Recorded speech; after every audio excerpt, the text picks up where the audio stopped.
patient anymore. It's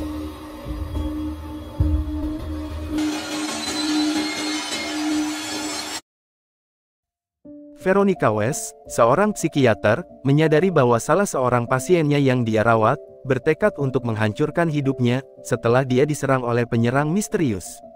Film ini mengeksplorasi trauma masa lalu Dr. Veronica, dengan seorang pasien yang menjadi obsesif dan akhirnya berdampak pada hidupnya di masa kini. Mari kita saksikan alur cerita film bertema thriller berikut ini. Ambil posisi santai, dan biarkan laptop yang bercerita.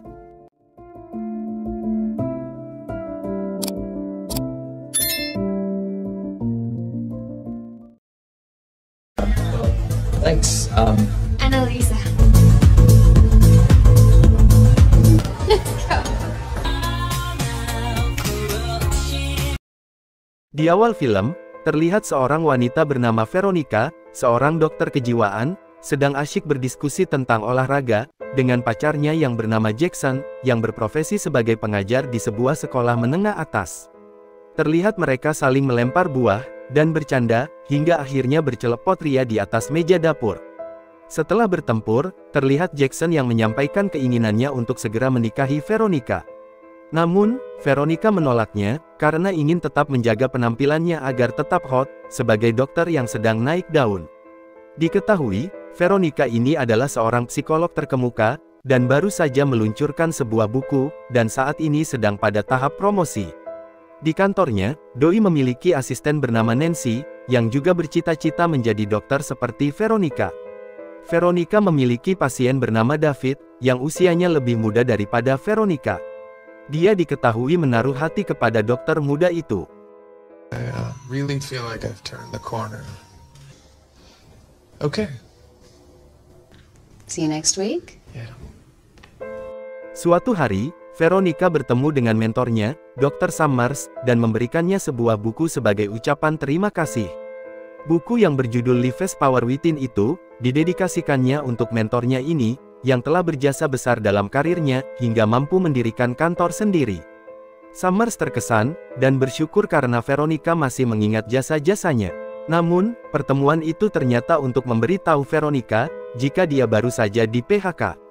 Veronica turut prihatin atas nasib buruk yang menimpa mentornya itu. Dia mencoba memberi semangat, agar Summers tetap berpikiran positif, untuk mengambil langkah ke depan. Acara penandatanganan buku berjalan lancar, dan agen Dr. Veronica, Robbie, ingin tur bukunya menjangkau seluruh negeri dan membiarkan semua pasiennya menghasilkan uang.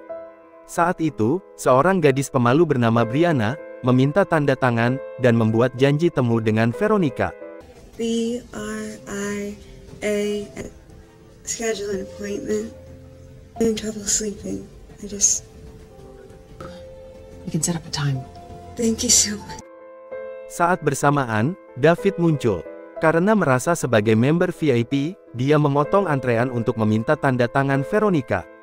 Veronica dibuat sangat kesal, karena ini adalah acara promosi buku, bukan sesi konsultasi antara dokter dengan pasien. Untung saja, Jackson ada di sana, dan meminta David untuk segera meninggalkan tempat itu. Kemudian, di sesi tanya-jawab, melalui sebuah kuesioner, seseorang bertanya kepada Dr. Veronica, apakah perawatannya pernah menyebabkan kematian seseorang. Veronica tampak gugup, namun dia mampu mengendalikan perasaannya dengan menjawab, jika selama dia melakukan perawatan kejiwaan, belum pernah satupun pasiennya yang mengalami hal seperti itu. The death of one of your patients. No. Di perjalanan pulang, sebuah kenangan melintas di benaknya, tentang pasien bernama Matthew. Veronica melanggar protokol, dan berhubungan seks dengan pasiennya itu, setelah 1 tahun kesembuhannya atas pengobatan dari Veronica. Veronica yang menyadari jika itu adalah sebuah kesalahan, segera menyudahi hubungannya dengan mantan pasiennya itu. I'm not your patient anymore. It's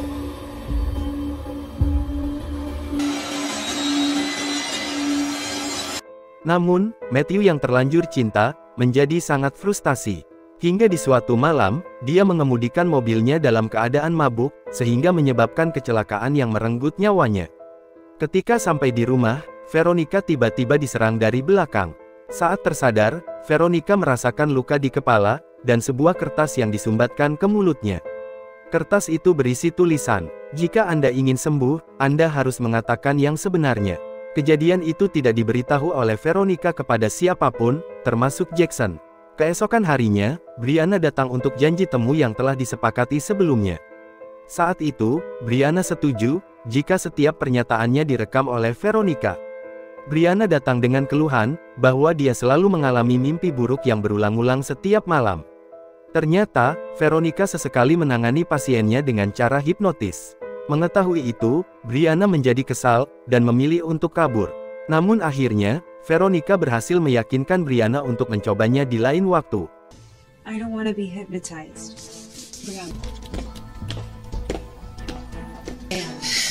I really wish you would let me try. Okay.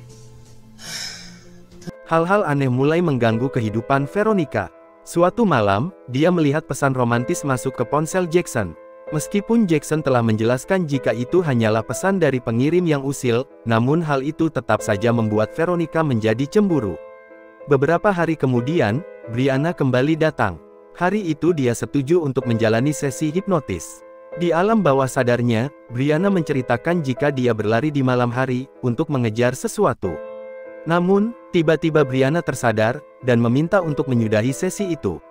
Saat Brianna berpamitan pulang, Dr. Summers datang mengunjungi Veronica. Summers mengajak Veronica untuk berbincang-bincang. Ternyata, tujuan Summers adalah untuk meminta bantuan dana, sebesar $1 juta kepada Veronica.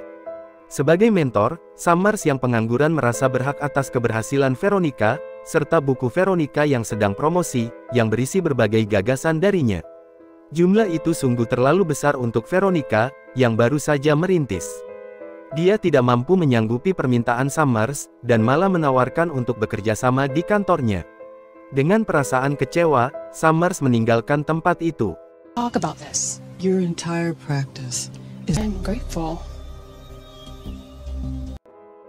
Saat acara promosi berikutnya, David kembali datang. Dia menghampiri Veronica, dan mengucapkan terima kasih karena Veronica telah mengundangnya melalui pesan teks. Veronica yang merasa tidak melakukan itu, meminta petugas keamanan untuk segera membawa David keluar dari tempat itu. Di malam hari, seseorang menyelinap masuk ke kantor Veronica. Orang itu mencuri laptop, serta beberapa barang-barang yang ada di sana. Saat sampai di kantornya, Veronica begitu terkejut mendapati ruangan yang berantakan. Nancy segera menghubungi polisi. Kepada detektif Cortez yang menangani kasus itu, Veronica mengatakan, jika laptopnya yang berisi data-data, serta rekaman suara para pasiennya telah hilang. Cortez menunjukkan rekaman CCTV yang menunjukkan kedatangan pelaku. Namun, wajahnya tidak terlihat, karena pelaku menggunakan hoodie, dan masker di wajah. Saat bersamaan, Brianna datang, dan mengetahui peristiwa pencurian itu. Brianna menjadi kesal, karena rekaman hipnotisnya dikhawatirkan akan bocor, jika laptop itu tidak berhasil ditemukan. Malam harinya, Veronica menceritakan kepada Jackson tentang pencurian di kantornya. Jackson tiba-tiba teringat dengan David, yang terlihat sangat terobsesi kepada Veronica. Keesokan harinya, Veronica yang merasa bersalah, segera menghubungi Brianna, dan mencoba meyakinkan bocah itu jika rekaman hipnotisnya tidak akan sampai bocor. Saat di parkiran, David tiba-tiba muncul. Veronica secara langsung menuduh David sebagai orang yang telah merusak, dan mencuri di kantornya. Tidak hanya itu, Veronica juga memutuskan kontrak pengobatan terhadap David. Sebelum pergi, dengan sangat kecewa, David mengungkapkan penyesalannya yang telah terlalu dalam mencintai Veronica, selama 2 tahun pengobatannya. Tak lama kemudian, Brianna datang untuk sesi hipnotis berikutnya. Dia kembali membayangkan dirinya sedang berlari di jalan, di tengah hujan. Tetapi tidak menceritakan tujuannya. Scene memperlihatkan sebuah fakta mengejutkan, terlihat Brianna yang berlari ke arah ayahnya, di dalam mobil yang ringsek. Ternyata Brianna adalah putri dari Matthew. Matthew sempat menceritakan hubungannya dengan Dr. Veronica kepada putrinya itu. Atas kematian Matthew, Brianna menyimpan dendam yang begitu mendalam. Brianna lah orang yang meneror, dan membobol kantor Veronica. What Bella did? Dad, she's your psychiatrist. So, You're drunk, Dad. Where are you going? Brianna mulai memeriksa rekaman suara satu persatu dari laptop Veronica. Dia semakin brutal, dan menyelinap masuk ke rumah Dr. Summers. Dia mengunggah semua rekaman dari pasien ke internet, melalui perangkat komputer milik Dr. Summers. Akibat dari itu, seorang pasien menemui Veronica dengan mengancam, akan melaporkan Veronica ke polisi atas penyebaran rekaman suara itu. Bukan hanya itu, Veronica juga kehilangan kontrak, atas penerbitan buku-bukunya. Veronica menceritakan semuanya kepada Jackson. Jackson berusaha mendukungnya, dan membantu Veronica dengan membelikannya sebuah laptop baru. Brianna yang semakin gila, pergi ke bar tempat Jackson menonton pertandingan. Di sana, dia menyewa seorang PSK, untuk memberi Jackson minuman keras, berisi obat tidur. Rencananya berhasil, PSK itu membawa Jackson pulang, dan berfoto-foto seksi dengannya di atas ranjang, saat Jackson masih pingsan. Oh, thanks. Annalisa.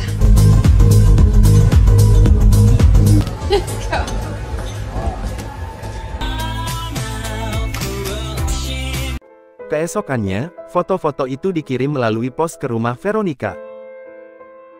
Perdebatan terjadi ketika Veronica meminta Jackson menjelaskan tentang foto-foto itu.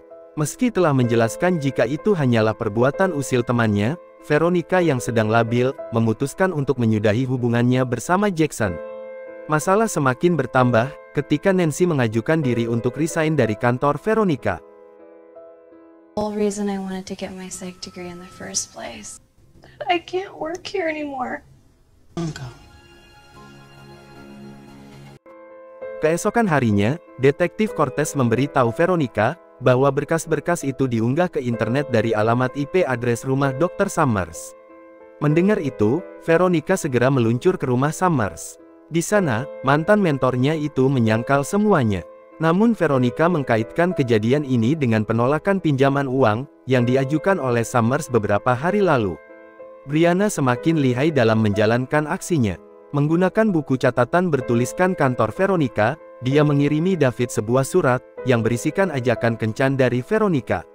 David menerima surat itu, dan mengira jika Veronica telah bisa menerima perasaannya. Namun, sesampainya di sana, Veronica sedang bersama Jackson yang baru saja berbaikan. David benar-benar merasa dipermainkan oleh wanita pujaannya itu. Dengan amarah, dia mengancam akan menghabisi Veronica dan Jackson, sambil melemparkan kertas yang berisi pesan dari Veronica itu. Hey! Why? Why? You don't tell me. You don't love her? Veronica menjadi takut, dan melaporkan hal itu kepada Detektif Cortez. Malam harinya, sesaat setelah berpamitan pulang, tiba-tiba Brianna menusuk Jackson dari belakang. Kemudian, dia pergi ke rumah David, untuk menanam senjata itu.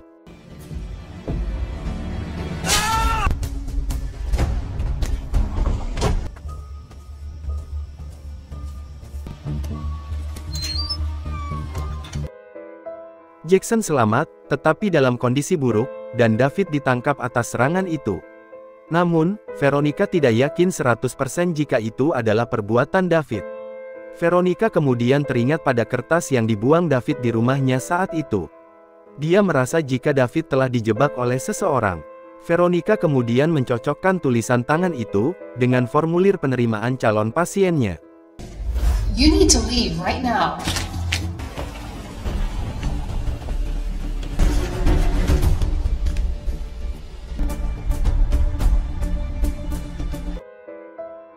Dan akhirnya, Veronica menyadari jika Brianna lah dalang di balik semua ini. Veronica segera membatalkan sesinya dengan Brianna, dan mengatakan jika pacarnya telah meninggal. Namun, dia meminta Brianna untuk datang ke rumah, dan menghiburnya. Ketika Brianna muncul, dia terkejut karena Veronica tampak sedang dalam suasana hati yang baik-baik saja. Brianna kesal dengan ketangguhan Veronica dalam menghadapi semua masalah ini. Akhirnya, Brianna menyebutnya pembohong, dan mengungkit-ungkit tentang hubungan seks Veronica dengan seorang pasien. Hingga akhirnya, Brianna mengakui jika dirinya adalah putri dari Matthew. Brianna yang terpancing emosi, akhirnya mengakui jika semua itu adalah perbuatannya. Matthew Thomas was my father. Uploaded those videos. You stabbed. Namun, tiba-tiba Detektif Cortez muncul di sana. Cortez mengatakan jika Brianna ditangkap atas pencurian, serta percobaan pembunuhan terhadap Jackson. Brianna ternyata dalam situasi terjebak, dan ternyata Jackson belum mati. Tetapi, Brianna yang sedang memegang sebilah pisau, justru menggorok leher dan menusuk perut Cortez berkali-kali. Melihat itu, Veronica segera melarikan diri. Namun, Brianna memukulnya hingga pingsan, dan mengikatnya ke kursi. Brianna mengancam akan membunuh Veronica, dan seluruh keluarganya, kecuali jika Veronica bersedia membuat pengakuan melalui video tentang perbuatannya kepada Matthew. Saat merekam video, Veronica menjadi emosional dan mengingat apa yang terjadi, dia juga meminta maaf kepada Matthew dalam video tersebut. So I broke things off instantly, hiding it from everybody. Matthew, I'm so sorry. Setelah mendapatkan apa yang diinginkannya, Brianna memaksa Veronica untuk meminum pil tidur dalam jumlah yang cukup banyak, agar Veronica terlihat seperti overdosis. Namun, Veronica berhasil melepaskan ikatannya, dan meninju wajah Brianna. Dia segera memuntahkan obat itu, dan berlari keluar rumah. Mereka terlibat perkelahian pisau, hingga perkelahian tangan kosong. Pertarungan itu akhirnya dimenangkan oleh Veronica. Saat akan dibawa oleh polisi, Veronica menghampiri Brianna, dan mengirimkan pengakuan video untuk mengakhiri semuanya. I'm sending it to everybody.